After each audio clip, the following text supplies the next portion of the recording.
आपण मागच्या पाठामध्ये संस्कृत नाट्य स्तबकः या पाठामधील प्रथमं पुष्पम हा पाठ पाहिला होता. आज आपण संस्कृत नाट्य स्तबकः या पाठातील द्वितीयं पुष्पम हे पाहणार आहोत.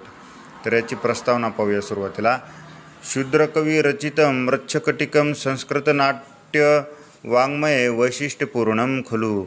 शूद्रकवींनी रचलेलं मृच्छकटिकं हे नाटक संस्कृत वाङ्मयामध्ये खरोखरच वैशिष्ट्यपूर्ण असं आहे.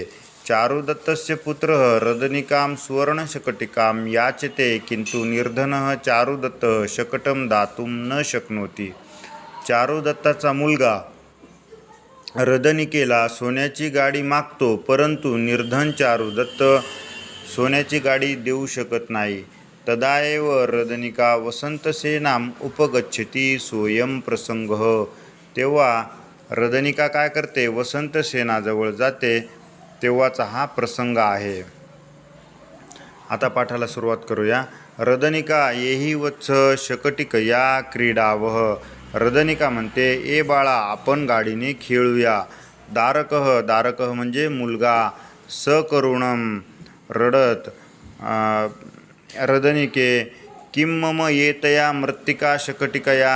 मला ह्या मातीच्या गाडीचा काय उपयोग? तामेव सुवर्णशकटिकां देई. तीच सोन्याची गाडी दे. रदनिका शनिर्वेदम निश्वस्य, दुःखाने सुस्कारा टाकून जात, बाळा, कुतोस्माकं सुवर्णव्यवहारः. आपला सोन्याशी काय संबंध? तातस्य पुनरपि रुद्ध्या सुवर्णशकटिकया क्रीडिष्यसि. तुझे वडील जेव्हा पुन्हा श्रीमंत होतील तेव्हा तू सोन्याच्या गाडीसोबत खेळशील. स्वगतम स्वतःशीच म्हणते ती. तद्या वद्विनो दयामेनम, ह्याला थोडा वेळ रमवावे. आर्या वसंतसेना याः समीपम उपसर्पिष्यामि. उपसृत्य आर्ये प्रणमामि. आर्या वसंतसेनाजवळ जाते आणि तिला प्रणाम करते. वसंतसेना रदनिके स्वागतं ते. कस्य पुनरयं दारकः अनलंकृत शरीरोपि चंद्रमुख आनंदयति मम हृदयम्. रदनिके, तुझे स्वागत आहे. आणि हा कुणाचा मुलगा? शरीरावर एकही अलंकार नसतानाही चंद्रासारखा चेहरा असलेला हा मुलगा माझ्या मनाला आनंदित करत आहे. रदनिका, एष खलु आर्य चारुदत्तस्य पुत्रो रोहसेनो नाम. हा तर आर्य चारुदत्त यांचा रोहसेन नावाचा मुलगा. वसंतसेना बाहू प्रसार्य, हात पसरवून, येही मे पुत्रक, ये माझ्या बाळा.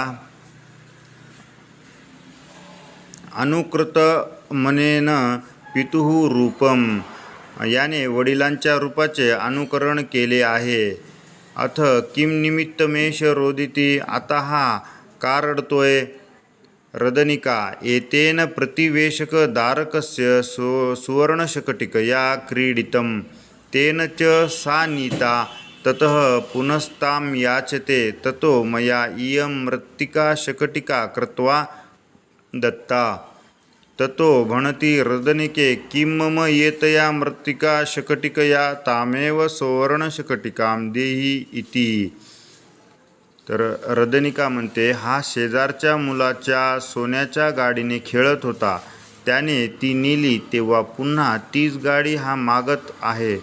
म्हणून ह्याला मी ही मातीची गाडी करून दिली. तर म्हणतो, मला या मातीच्या गाडीचा काय उपयोग?